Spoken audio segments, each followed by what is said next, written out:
Bienvenue au podcast Kadampa. Ces balados, comme on dit au Québec, offrent des solutions pratiques pour les défis de la vie quotidienne et nous aident en nous guidant vers des états d'esprit plus calmes et joyeux. Dans chaque épisode, vous trouverez un court enseignement donné par divers enseignants bouddhistes Kadampa à travers le monde.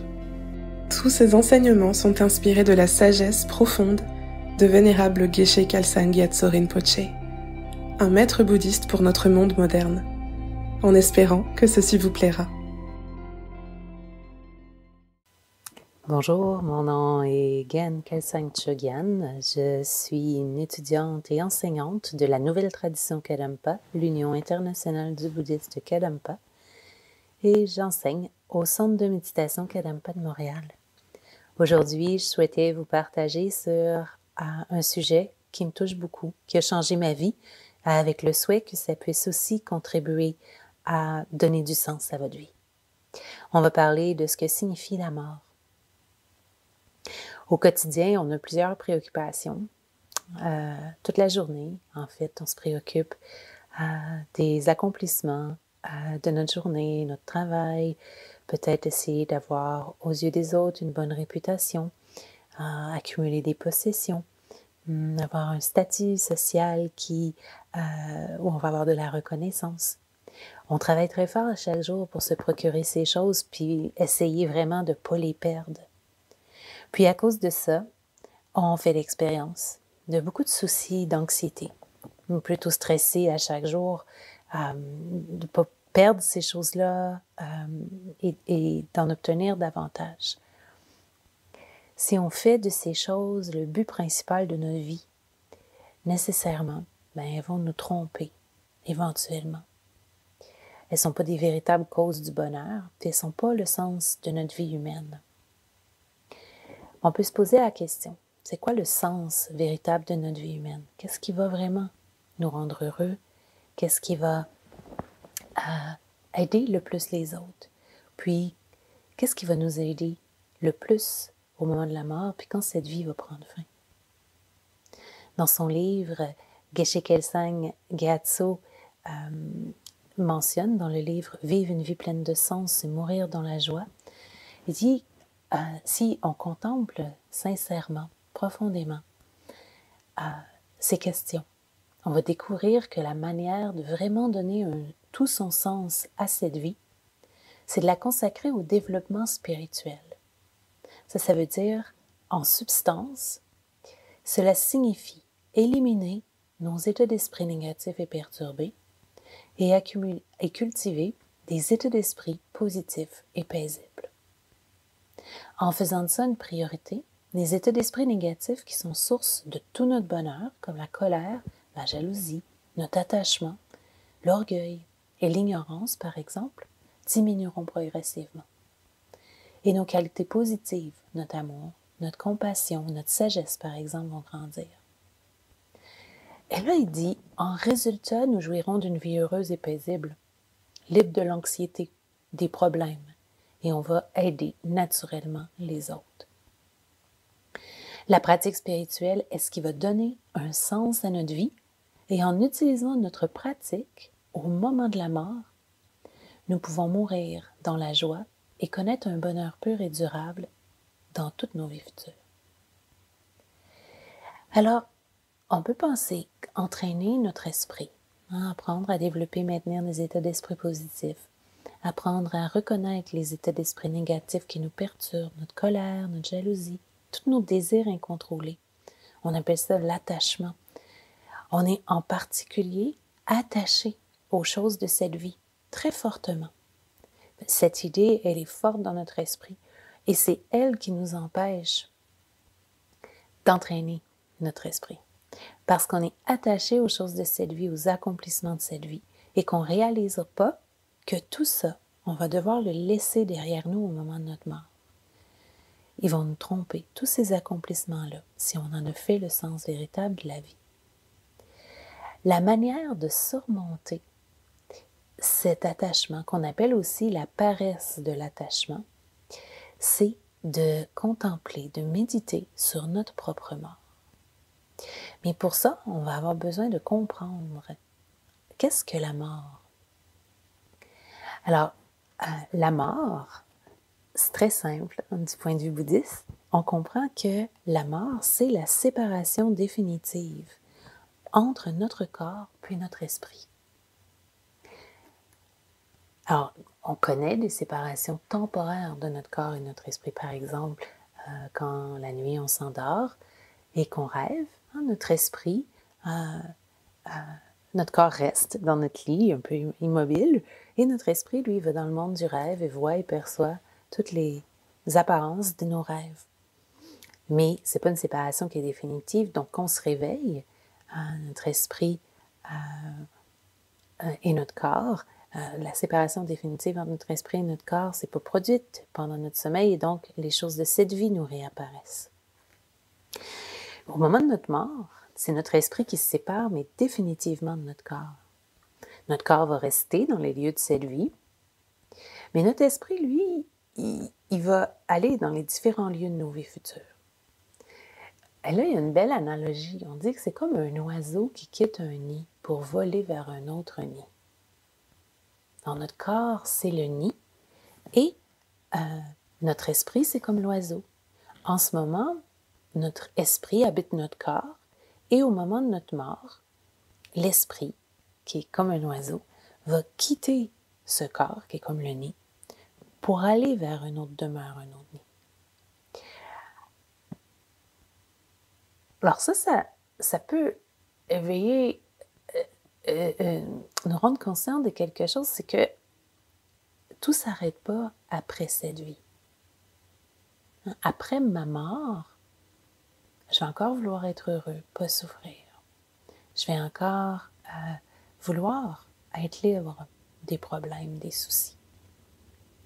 Alors comment utiliser cette vérité que c'est sûr qu'on va mourir et que le moment de notre mort est incertain? Comment on va amener dans notre cœur cette vérité-là? Parce que pour l'instant, c'est sûr, on est tous conscients qu'on le sait qu'on va mourir. Non, on ne débat pas sur ce sujet. On sait qu'on va mourir. Mais ce savoir-là, il ne touche pas notre cœur. C'est comme si ça reste superficiel. Puis on est obligé d'admettre là, qu'on passe notre vie à éviter de penser à la mort. Alors que c'est certain qu'on va mourir. Et aussi, le moment de notre mort est incertain. Et tant qu'on va ignorer cette réalité-là, tant qu'on va ignorer, qu'on ne va pas concevoir qu'on va mourir et qu'on ne sait pas quand, bien, on a l'impression qu'on va vivre toujours et que le but de notre vie, c'est d'accomplir tous nos désirs ordinaires. Et ça fait qu'on n'a jamais du temps pour entraîner notre esprit, développer et maintenir des états d'esprit paisibles, apprendre à contrôler nos perturbations mentales. Et donc, on ne cherche jamais le bonheur où on va le trouver dans notre propre esprit et on blâme toujours l'extérieur en pensant que les choses devraient être autrement que ce qu'elles sont toute notre vie. Donc, ce que je vais partager maintenant, c'est comment faire en sorte que la pensée « je ne mourrai pas aujourd'hui », qui est comme naturelle dans notre esprit, puisse être transformée par la pensée « il se peut très bien que je meure aujourd'hui ». Alors, pourquoi on veut changer cette pensée-là? Parce que, en ce moment, la pensée « je ne mourrai pas aujourd'hui », elle vient de notre ignorance. Ça veut dire qu'elle nous amène à accomplir, à avoir des buts qui sont limités et qui ne nous rendront jamais heureux. On est comme guidé par notre ignorance.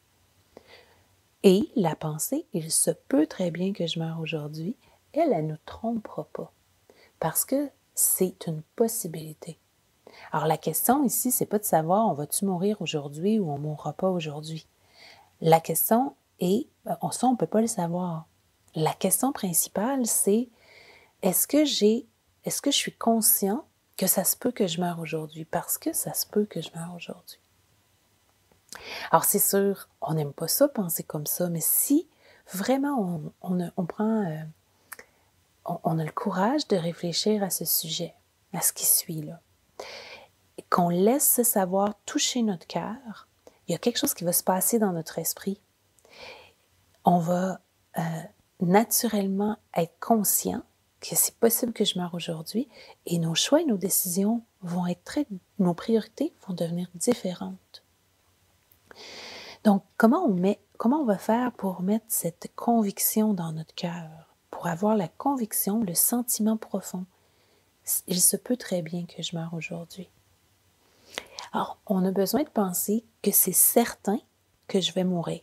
Alors, ce qui suit, là, on peut l'apprendre, le mettre dans notre cœur, puis y réfléchir à chaque jour, jusqu'à ce qu'on développe le sentiment. Il se peut très bien que je meure aujourd'hui, qu'on y croit profondément. Alors, on peut penser, c'est certain que je vais mourir. Il n'y a aucun moyen d'empêcher que mon corps ne finisse par tomber en décrépitude.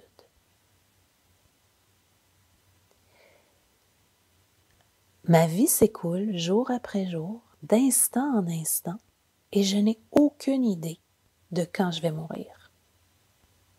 Le moment de la mort est totalement incertain. Et là, on a quelques arguments pour nous aider dans notre réflexion. Beaucoup de jeunes meurent avant leurs parents, et certains meurent même au moment de la naissance. Il n'y a aucune certitude en ce monde. Par ailleurs, il y a tant de causes de mort prématurée. De nombreuses personnes vigoureuses et bien portantes sont tuées dans des accidents. Il n'y a rien qui me garantit que je ne vais pas mourir aujourd'hui. Alors cette contemplation, c'est les mots de Geshe Kelsang qui viennent d'un livre qui s'intitule « Miroir du Dharma, édition enrichie ».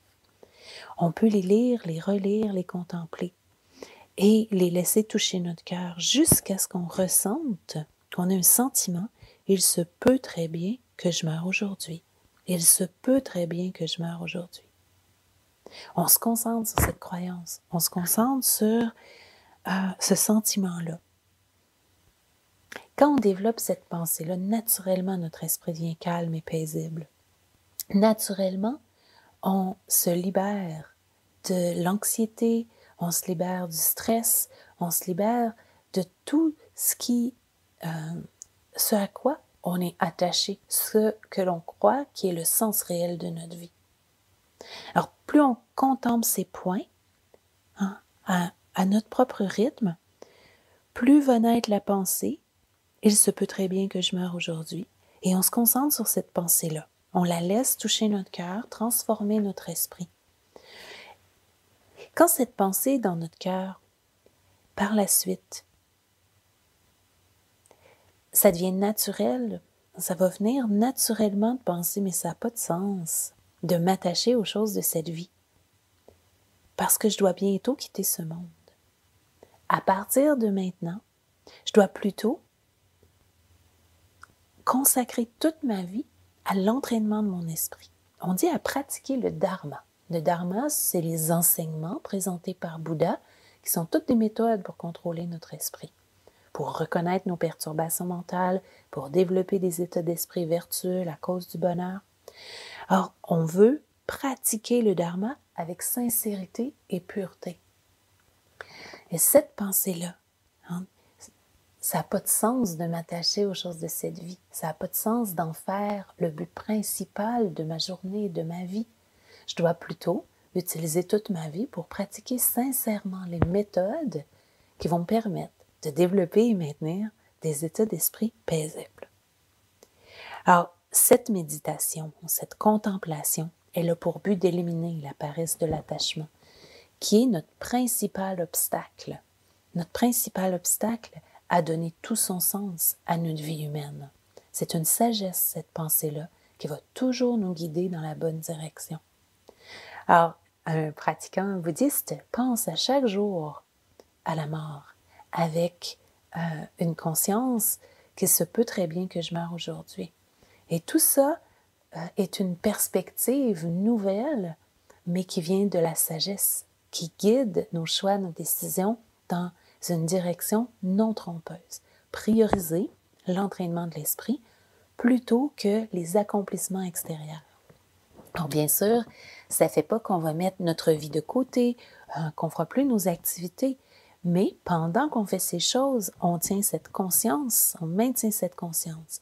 Bien, il se peut très bien que je meure aujourd'hui. Et naturellement, on va commencer à penser, mais ça n'a pas de sens que je m'attache à ces choses-là. Bien sûr, je dois prendre soin de ma famille. Bien sûr, je dois aller travailler, être en vacances, me reposer.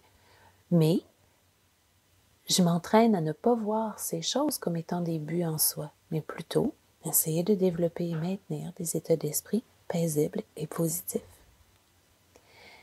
C'est ce que je voulais vous partager et vous encourager à contempler ce sujet-là qui est une réalité inévitable et qui va donner tout son sens à notre vie.